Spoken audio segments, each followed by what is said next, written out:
पानी दिया जाता है, ठीक है, जिससे कि उनके वृद्धि और विकास के लिए पानी की आपूर्ति हो सके, उनका विकास अच्छे से हो सके, क्या की जाती है, सिंचाई की जाती है अथवा उनको पानी दिया जाता है, ठीक है।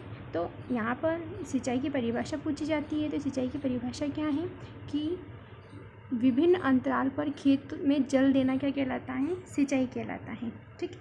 अब ये सिंचाई की जो क्रिया है और इसका क्रम जो है, इसकी बारंबारता जो है अलग अलग ऋतुओं के अनुरूप जो है अलग अलग होती है। जैसे कि ग्रीष्म काल में, गर्मी में जो है मिट्टी को पानी की अत्यधिक आवश्यकता होती है। क्यों? क्योंकि एब्जॉर्प्शन की जो प्रोसेस होती है, अवशोषण की क्रिया के माध्यम से मिट्टी के द्वारा जल अवशोषित किया जाता है और वह मिट्टी का जल जो है पौधों की जड़ों के माध्यम से अवशोषित होकर पौधे के विभिन्न भागों तक पहुंचकर पत्तियों तक पहुंचता है।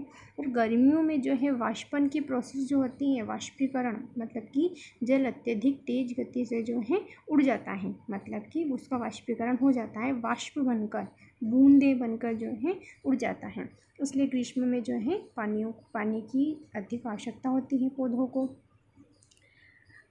तो यहाँ पर सिंचाई के स्रोत दिए हुए हैं। सिंचाई के कौन कौन से स्रोत होते हैं? तो कौन कौन से स्रोत होते हैं? सिंचाई के स्रोत मतलब जिनसे हमें पानी प्राप्त हो सके। तो कुएं, जलकूप, तालाब, झील, नदियाँ, बांध एवं नहर, ये सब क्या हैं? हमारे स्रोत हैं काहे के?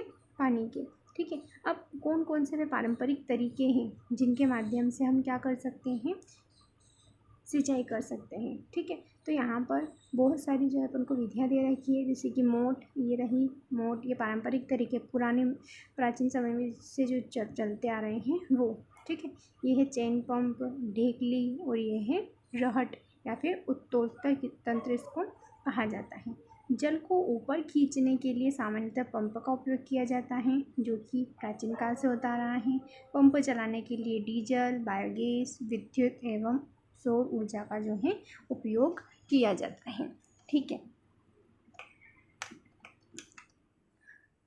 सौर ऊर्जा का उपयोग इसमें किया जाता है। अब हम पढ़ेंगे अगले टॉपिक में हमारे सिंचाई की आधुनिक विधियाँ, कि कौन कौन सी विधियों के माध्यम से हम क्या कर सकते हैं? सिंचाई कर सकते हैं। तो सबसे पहली विधि जो यहाँ पर आती है, छिड़काव तंत्र, स्प्रिंकल सिस्टम। छिड़काव मतलब कि शब्द से ही स्पष्ट होता है कि यहाँ पर क्या किया जाता है? जल का छिड़काव किया जाता है। ये देखिए छिड़काव तंत्र दे रखा है। यहाँ पर क्या है? ये कुआं है, यहाँ पर एक जो है ऐसा सिस्टम लगा हुआ होता है, ठीक है ना, ऊर्ध्व पाइपों के माध्यम से। ये देखिए ऊर्ध्व पाइप लगे हुए हैं। इन पाइपों को एक एक क्यारियों में जो है निश्चित अंतराल में जो है लगा दिया जाता है। इनके माध्यम से यहाँ पे देखिए आपको पानी जो है, जल की बूंदें जो हैं स्प्रिंकल होती हुई नजर आती हैं। आइए इसकी थ्योरी देखते हैं। इस विधि का उपयोग असमतल भूमि के लिए किया जाता है। असमतल भूमि मतलब कौन सी भूमि? जो कि ऊबड़ खाबड़ होती है, उस भूमि के लिए किया जाता है, जहाँ पर जल की मात्रा कम मात्रा में जो है उपलब्ध है। ऊर्ध्व पाइपों के ऊपरी सिरे पर घूमने वाला नोजल लगा हुआ रहता है, ठीक है। ऊर्ध्व पाइप, यह है ऊर्ध्व पाइप, और यहाँ पर घूमने वाला नोजल मतलब कि ये जो है यहाँ पर लगा हुआ होता है। यह पाइप निश्चित दूरी पर मुख्य पाइप से जुड़े हुए रहते हैं। देखिए ये जो पाइप्स हैं, ये निश्चित दूरी पर है, मैंने पहले ही बता दिया। मुख्य पाइप कौन सा? ये वाला। इस मुख्य पाइप से जो है ये जुड़े हुए रहते हैं। जब पंप की सहायता से जल मुख्य पाइप में भेजा जाता है तो वह घूमते हुए नोजल से बाहर निकलता है। इस जो है ये नोजल है, इस नोजल से बाहर निकलेगा, ठीक है। इसका छिड़काव पौधे पर इस प्रकार किया जाता है जैसे कि वर्षा हो रही हो। छिड़काव बलुई मिट्टी के लिए अत्यंत उपयोगी है। जिस मिट्टी के लिए इसका उपयोग किया जाता है, मिट्टी कौन सी है? बलुई मिट्टी, ठीक है। ये देखिए किस प्रकार से जो बूंदें दिख रही हैं अपन को, ये किस प्रकार से वर्षा की जो बूंदें रहती हैं उस प्रकार से ये दिखाई देता है। अगला तंत्र आता है ड्रिप तंत्र। ड्रिप तंत्र में क्या होता है? इसको बूंद बूंद सिस्टम भी कहते हैं। ड्रिप मतलब कि बूंद, ठीक है। तो यहाँ पर क्या होता है? इस विधि में जल बूंद बूंद करके पौधे की जड़ों में गिरता है, अतः इसे ड्रिप तंत्र कहते हैं। फलदार पौधों, बगीचों एवं वृक्षों को पानी देने का यह सर्वोत्तम तरीका है। इससे पौधों को बूंद बूंद करके जल प्राप्त होता है ना। इस विधि में जल बिल्कुल व्यर्थ नहीं होता है, अतः यह जल की कमी वाले क्षेत्रों के लिए क्या है, एक वरदान है। देखिए किस प्रकार से यहाँ पर अपन इसको देख सकते हैं। यहाँ पर जो है एक बूंद बूंद करके जो है इन सभी प्लांट्स को जो है क्या किया जाता है, जल प्रोवाइड किया जाता है। यहाँ पर भी वही नोजल लगा हुआ रहता है, मुख्य पाइप से इसका संबंध रहता है और पाइप के थ्रू जो है बूंदों के माध्यम से यह चला जाता है। अब अगला टॉपिक आता है हमारा खरपतवार से सुरक्षा। ठीक है, अब हम जानते हैं कि पौधे हम उगा रहे हैं तो बहुत सी बार ऐसा होता है कि बहुत से हम जिस फसल को उगा रहे हैं उसके अलावा भी बहुत से ऐसे अनिच्छिक पौधे जो हैं उस फसल के साथ में उगाते हैं। उन्हीं को हम क्या कहते हैं, खरपतवार, या हमारी भाषा में क्या कहा जाता है, उसको एड़ा कहा जाता है, जो कि क्या करता है, उस फसल के साथ उगकर पोषण प्राप्त कर वृद्धि करता है। ठीक है, अगर सपोज कीजिए कि जनसंख्या बहुत ज़्यादा बढ़ती है तो उस जनसंख्या के बढ़ने से हर चीज़ का जो है, हर चीज़ में प्रतिस्पर्धा होने लगती है, मतलब कंपटीशन होने लगता है। ठीक है, जैसे खाने का कंपटीशन, रहने का। ठीक है, तो यहाँ पर भी वही चीज़ है। अगर यहाँ पर उन फसली पौधों के साथ में ऐसी अनिच्छिक पौधे भी उगाते हैं तो यहाँ पर भी प्रतिस्पर्धा होने लगती है। और ये पौधे क्या करते हैं, या अनावश्यक पौधे क्या करते हैं, उस फसल का जितना भी पोषण है उससे आधा पोषण ये प्राप्त कर लेते हैं, जिससे कि फसली पौधों को पूर्ण रूप से पोषण प्राप्त नहीं हो पाता है और उनकी जो उत्पादकता है वो क्या हो जाती है, कम हो जाती है। ठीक है, इसलिए इनको हटाना जो है आवश्यक होता है, इनसे सुरक्षा आवश्यक होती है। अब देखिए इसकी परिभाषा, इसको नोट कीजिएगा आप। खेत में कई अन्य अवांछित पौधे जो हैं प्राकृतिक रूप से फसल के साथ उगाते हैं। इन पौधों को अवांछित पौधे या फिर खरपतवार कहा जाता है। ठीक है, और इनको हटाने की प्रोसेस को क्या कहा जाता है, निराई कहा जाता है। ठीक, क्योंकि खरपतवार जल, पोषक जगह और प्रकाश की स्पर्धा कर फसल की वृद्धि पर प्रभाव डालते हैं। कुछ खरपतवार कटाई में भी बाधा डालते हैं तथा मनुष्य एवं पशुओं के लिए भी ये विषैले होते हैं। ठीक है, तो ये इस प्रकार से क्या करते हैं, उन फसलों के साथ में उगकर पोषण प्राप्त करेंगे और जो फसली पौधे हैं उन फसली पौधे की जो आवश्यकता की पूर्ति के लिए जितने भी पोषक पदार्थ हैं उनको ये भी ग्रहण कर लेते हैं, जिससे कि उत्पादकता में जो है कमी आने लगती है। अब इसका जो नियंत्रण है वो नियंत्रण कैसे किया जाता है। ठीक है, तो इनका नियंत्रण किससे किया जाएगा, बहुत से केमिकल्स आते हैं। ठीक है, निराई करके भी इसका उपयोग किया इनको काटा जा सकता है ना। निराई दराती के माध्यम से ये क्रिया होती है। ठीक है, उखाड़ा जाता है, इनको उखाड़ के फेंक दिया जाता है। ठीक, और बहुत से रसायनों का उपयोग करके भी इसको हटाया जा सकता है। जैसे इन रसायनों को क्या कहा जाता है, खरपतवारनाशी। इसके उदाहरण देखिए आप 2,4-D। खेतों में इनका छिड़काव किया जाता है जिससे पौधे मर जाते हैं परंतु फसल को कोई हानि नहीं होती है। खरपतवारनाशी को जल में आवश्यकता अनुसार मिलाकर स्प्रेयर फुहारे की सहायता से जो है छिड़का जाता है। आप अक्सर जो है कभी किसी खेत से गुजरते होंगे तो ऐसी क्रिया होते हुए देखते होंगे। ठीक है, इसमें क्या होता है, इसमें उस उर्वरक जो खरपतवारनाशी जो रहता है उस खरपतवारनाशी को जल के साथ सॉल्युबल करके जो है इस स्प्रेयर के माध्यम से, यहाँ पर एक नली लगी होती है, इस स्प्रेयर की सहायता से इन पौधों के ऊपर जो है स्प्रे कर दिया जाता है, जिससे कि वो खरपतवार जो है नष्ट हो जाती हैं। क्या खरपतवारनाशी का प्रभाव इसको छिड़कने वाले व्यक्ति पर भी पड़ता है, वो जो पूछ रहा है कि क्या खरपतवारनाशी जो व्यक्ति छिड़क रहा है उस व्यक्ति पर भी इसका असर पड़ेगा। तो जी बिल्कुल, जैसा कि बताया गया है कि ये काय के लिए होते हैं, काय के लिए कैसे बने होते हैं, केमिकल से बने होते हैं। तो इसका प्रभाव जो है उस छिड़कने वाले व्यक्ति पर भी आवश्यक पड़ेगा यदि वह व्यक्ति सावधानीपूर्वक इसका उपयोग नहीं करता है तो। ठीक है, तो इसका स्प्रे करते समय जो है स्प्रे करने वाले व्यक्ति को अच्छी तरह से जो है अपना फेस कवर करना चाहिए, नाक, मुंह, आँखें जो हैं अच्छी तरह से ढक लेना चाहिए। उसके बाद ही ये क्रिया जो है। हमारा अगला टॉपिक है कटाई। ठीक है, कटाई मतलब कि जो फसल आपने उगाई है, जिसको खाद दिया है, पानी पिलाया है, खरपतवार से जिसकी सुरक्षा की है, उस फसल की अब कटाई करना। ठीक है, तो फसल की कटाई एक महत्वपूर्ण कार्य है।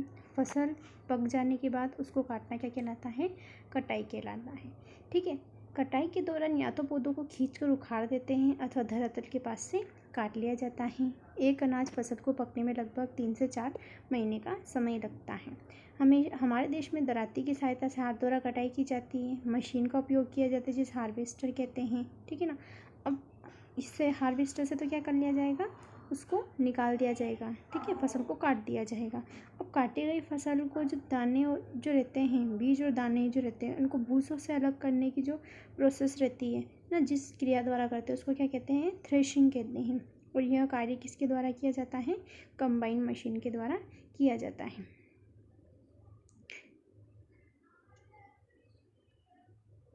ये रही आपकी कंबाइन मशीन, ठीक है, जो वास्तव में हार्वेस्टर और थ्रेशर का संयुक्त रूप होता है। हार्वेस्टर और थ्रेशर का संयुक्त रूप मतलब कि हार्वेस्टर क्या कार्य कर देगा, उस फसल को काटने का कार्य कर देगा, और थ्रेशर क्या काम कर देगा, जो फसलें काटी गई हैं उन काटी गई फसलों के जो बीज हैं उनसे उस भूसे को जो है अलग कर देगा, ठीक है।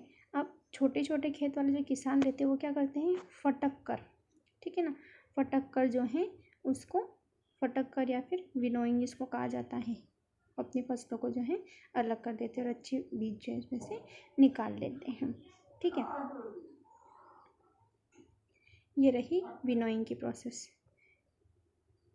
जिसमें से क्या किया जाता है, फसल को अलग किया जाता है, ठीक।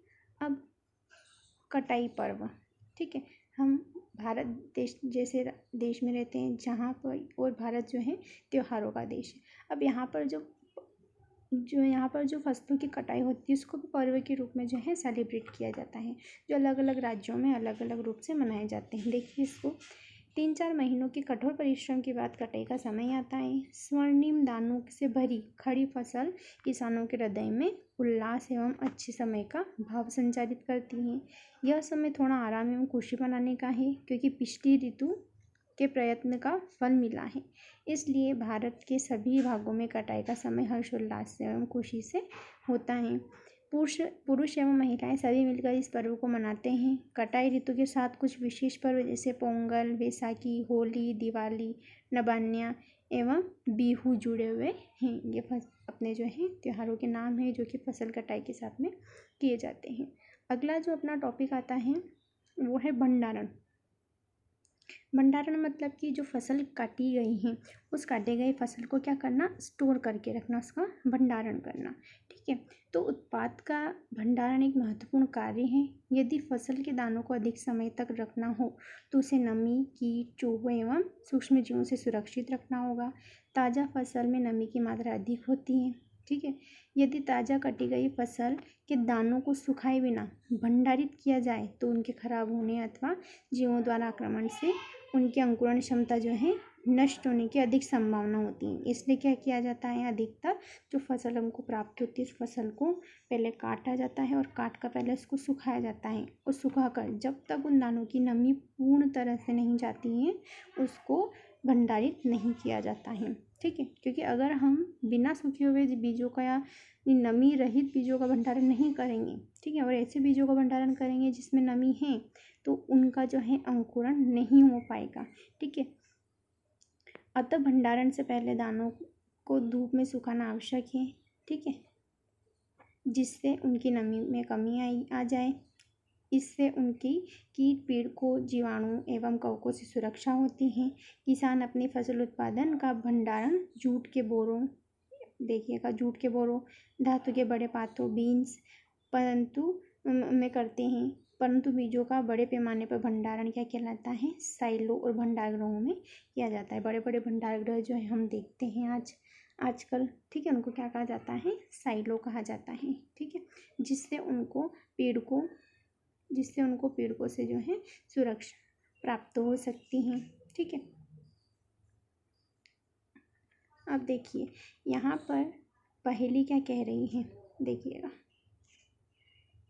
पहेली अपनी माँ को अनाज रखी लोहे के ड्रम में नीम की सूखी पत्तियाँ रखते हुए देखा तो पहेली को क्या हो गया, आश्चर्य हो गया। आप भी बहुत सी बार अपनी माँ को ऐसे करते हुए देखते होंगे तो आपको भी आश्चर्य होता है, आप भी पूछते होंगे, बहुत सौ को इसका उत्तर भी पता होगा।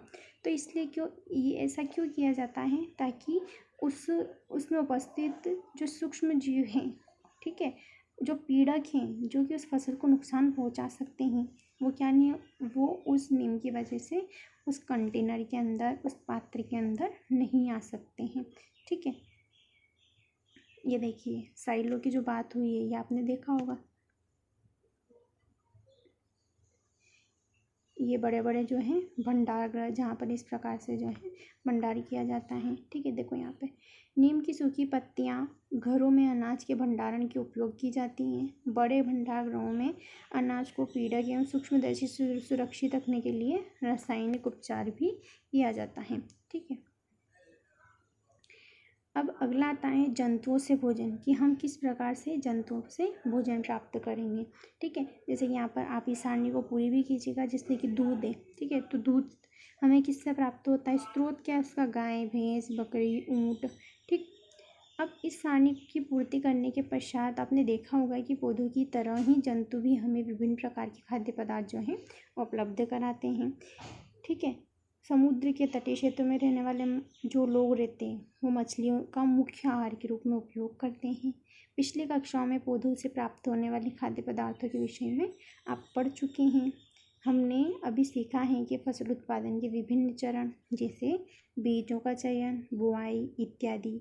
इस प्रकार घरों में अथवा फॉर्म पर पालने वाले पालतू पशुओं को उचित भोजन और आवास एवं देखभाल की आवश्यकता होती है। जब ये जो प्रोसेस या फिर क्रिया जो है बड़े पैमाने पर हमारे द्वारा संचालित की जाती है तो इसको क्या कहा जाता है, पशुपालन कहा जाएगा, है ना। जैसे कि आपके घरों में भी यदि गाय, भैंस, बकरियाँ, ठीक है, इनका अगर अपन पालन करते हैं तो ये क्या कहलाता है, पशुपालन कहलाता है। ठीक है, इसके अंतर्गत बहुत सी विधियाँ भी आती हैं जिसके माध्यम से उन पशुओं की जो सुरक्षा की जाती है, उनको आवास दिया जाता है, भोजन दिया जाता है। ठीक है, उनके प्रजनन की क्रिया करवाई जाती है ना, और उनसे विभिन्न प्रकार के खाद्य पदार्थों की जो है पूर्ति की जाती है। अब पहली क्या कह रही हैं कि मछली स्वास्थ्य के लिए अच्छा आहार है। हमें मछली के कॉड लिवर से तेल मिलता है। ठीक है ना, हमें मछली से कॉड लिवर तेल मिलता है जिसमें विटामिन डी अधिक मात्रा में जो है पाया जाता है।